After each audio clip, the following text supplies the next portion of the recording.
अपारमौलिपर्यन्तां गुरूणामाकृतिं स्मरेति न विघ्नप्रणश्यन्ति सिद्धन्ति च मनोरथः लक्ष्मीतनोतुनितरमितरानवीक्षं मृतोऽयं निगमशन्ति शिखाप्रवादं नैरम्बमम्बुरुहडिम्बरचौर्यनिग्रं विघ्नरुद्धिभेदशतधनरथरन्तरन्नः सर्वेषां स्वागतं. Welcome to the Bhashya session for shlokas 86 to 88. So, when we were discussing the shlokas in the Bhashya session, it said Vichitra Ratna Paryanke Mahabhoge cha Bhoginah. So now here the discussion should not be about Vaikuntha, it should be about Bhoginah. Who is a Bhoginah? What is Bhoga? A person who seeks pleasure. Now again, what do you mean by pleasure? The Atma understands only a state. That state is bliss, Ananda. But this Ananda, it can be attained either through self-realization or through sensory stimulation. So manifestations, when we talk about, that is when we talk about food, when we talk about comforts, when we talk about wealth, all these things, manifested forms, through this, when we attain it, it is not permanent. It is shanika, temporary. It, as soon as I stop eating, I lose that sensation. I lose that, the taste goes away. So therefore, it is no longer in that state of bliss. Then again, if I'm talking about wealth, if I want a soft place to sleep, the cot, as long as I'm on that, I experience it. Otherwise, I don't. So these are kshanika in nature. Now, what happens is the consequences of attaining the state of bhoga or ananda at this point of time, because that bhoga is using materialistic manifestations to attain the state of ananda. uh, what happens is there are consequences, because materiality has its limitations. Like, for example, when I'm talking about food, the limitation is the quantity of food that I can eat.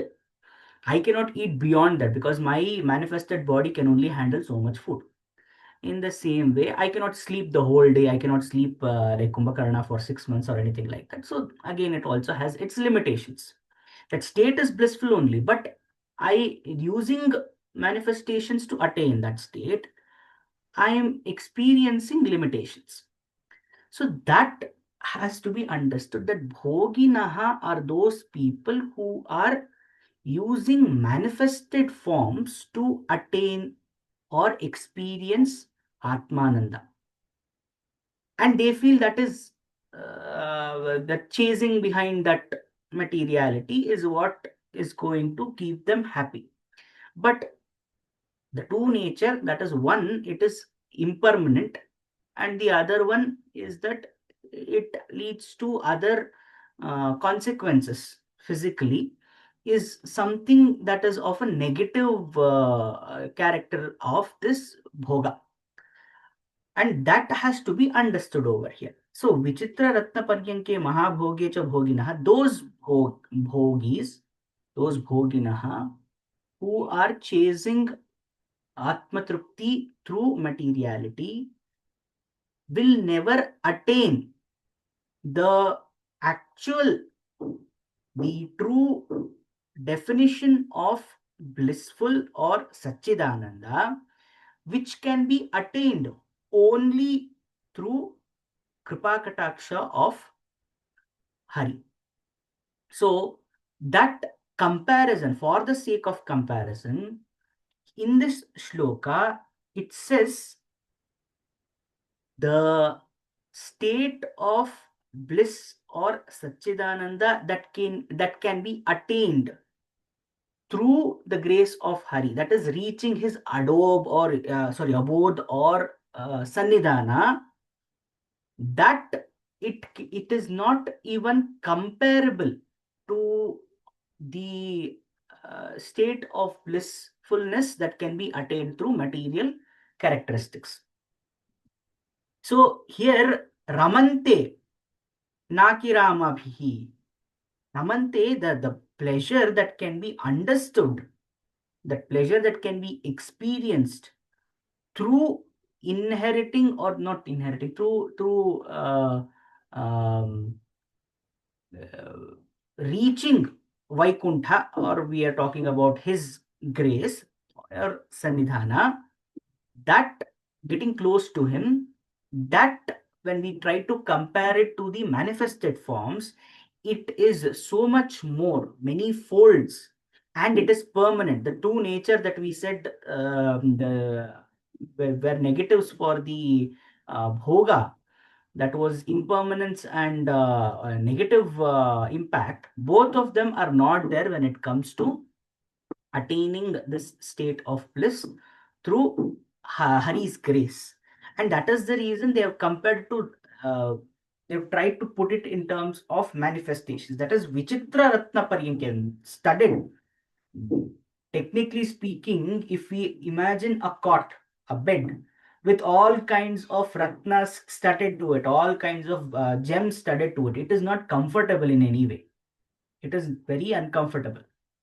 But the metaphor is such that since we are chasing after wealth, the Acharya is trying to say that what is attained through Hari's grace compared to the manifested wealth is much more. It is like Nanaratna studded cot that is only available in his Sannidhana, which we are taking it to be that of Vaikuntha.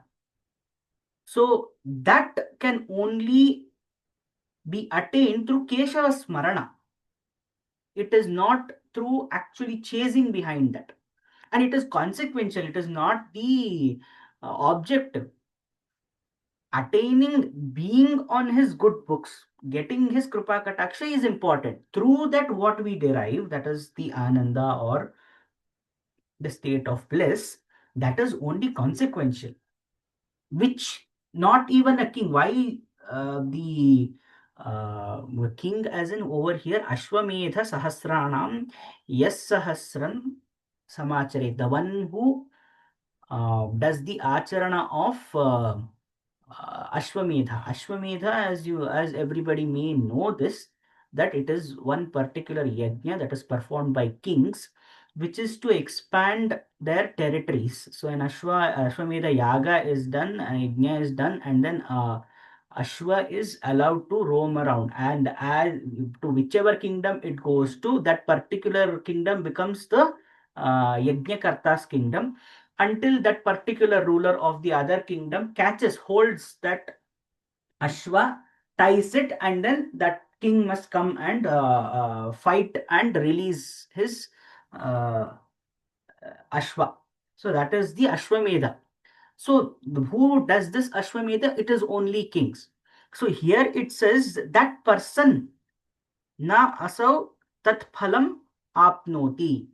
Even a king, that person who does Sahasra Ashwamedha yagas, he will also not be able to attain this eternal bliss, permanent state of blissfulness. He will not be able to attain it, because this is only given by Keshava to his bhaktas. That is what has been mentioned over here. So this is at the indication that when we chase, what does a king do? He is chasing the expansion of his kingdom, which is a manifested form. So even a person who chases it, even a person who has all the resources and then he chases it, even then that person will not attain this state of contentment. So he will never understand it. He will never feel the happiness that is associated with it. So therefore, he never gets it.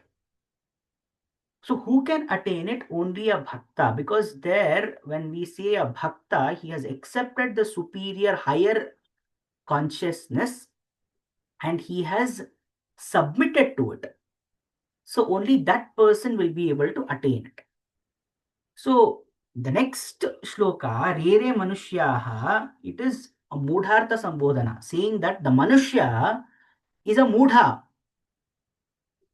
because he can attain this by just folding his hands and praying to Purushottama. Purushottama, Keshava, Hari, Purusheshu Uttama. So he can do that. He can just pray. That will grant him this eternal bliss. But no, what is he doing? He is doing all the performing rituals. He is doing all these different yajnas, etc., etc. So instead of just folding your hands and praying to Achyuta over here, it is mentioned praying to Achyuta, you will get the phala, you will get entry into the state of his Sannidhana. That has not been followed over here. Instead of that, we are trying to chase that state by doing all kinds of different pujas, yajnas, etc., etc. So that is the dheya of mentioned in these three uh, shlokas. Again, there is importance given to manifestations. It is not that it is removed, but the nature of what is understood through manifestations and what we attain through bhakti has to be separated, because the Madhva Sampradaya gives a lot of importance to bhakti yoga as compared to any other form. So we don't have jnana yoga.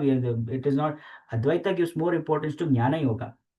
Then Vishishtadvaita has a Samuchayavada, Jnana Karma Samuchayavada. So it says that both karma and jnana has to be given both.